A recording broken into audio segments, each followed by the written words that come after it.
Con su permiso, señora presidenta. A nombre de mi grupo parlamentario quiero expresar nuestro absoluto respeto a las resoluciones de la Suprema Corte de Justicia de la Nación.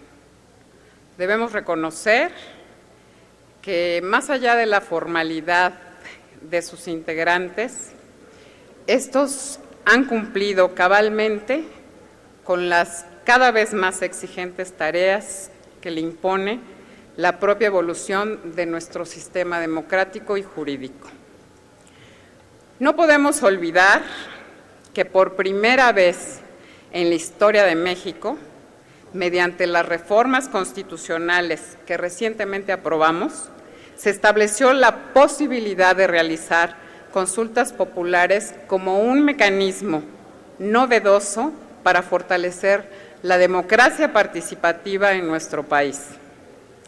La consulta popular es un mecanismo existente en más de la mitad de los países del mundo, mediante el cual se pregunta a la población su opinión respecto de propuestas de cambios legislativos o proyectos de gobierno en una lógica prospectiva.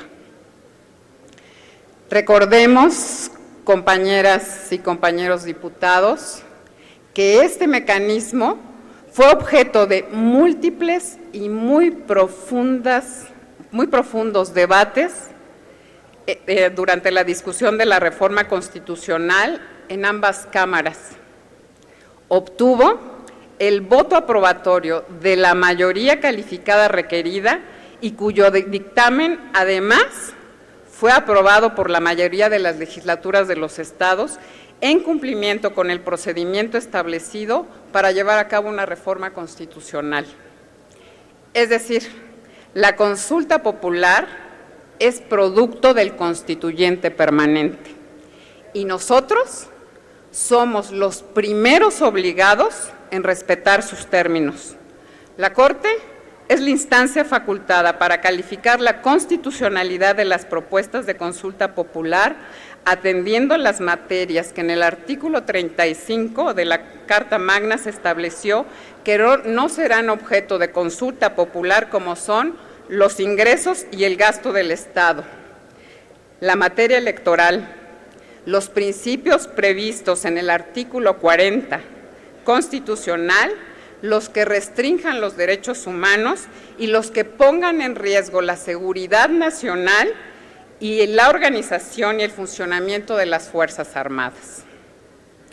Consideramos que si bien estos criterios generales deben prevalecer, también es preciso reconocer que durante los debates sostenidos entre los ministros de la Corte se vertieron cuestiones que conviene tomar en cuenta para que desde el Legislativo podamos debatir y establecer criterios más claros, para evitar interpretaciones subjetivas en la evaluación de constitucionalidad de una propuesta de consulta que corresponde al máximo tribunal.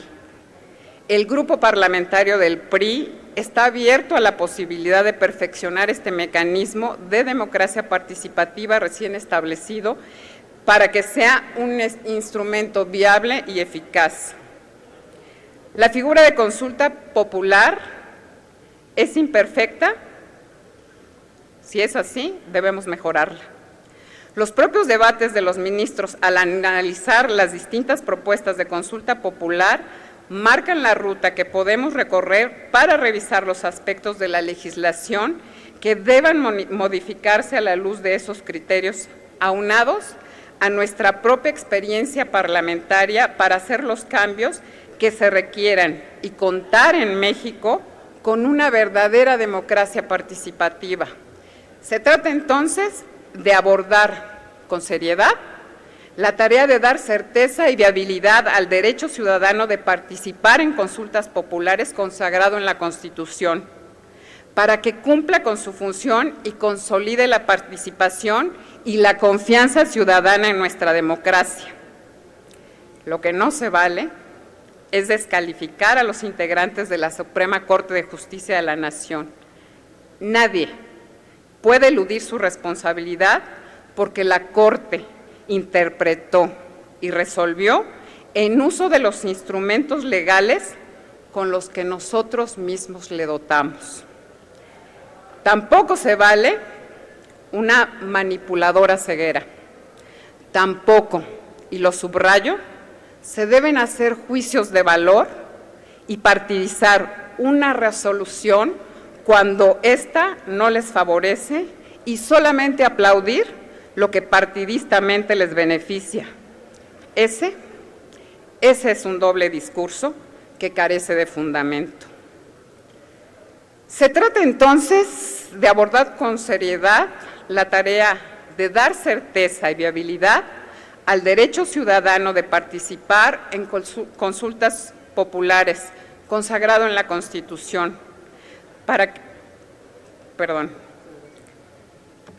no es atacando a las instituciones, ni menoscabando su autoridad, aludiendo intereses político-electorales, como podemos perfeccionar nuestro marco normativo ni fortalecer nuestra democracia.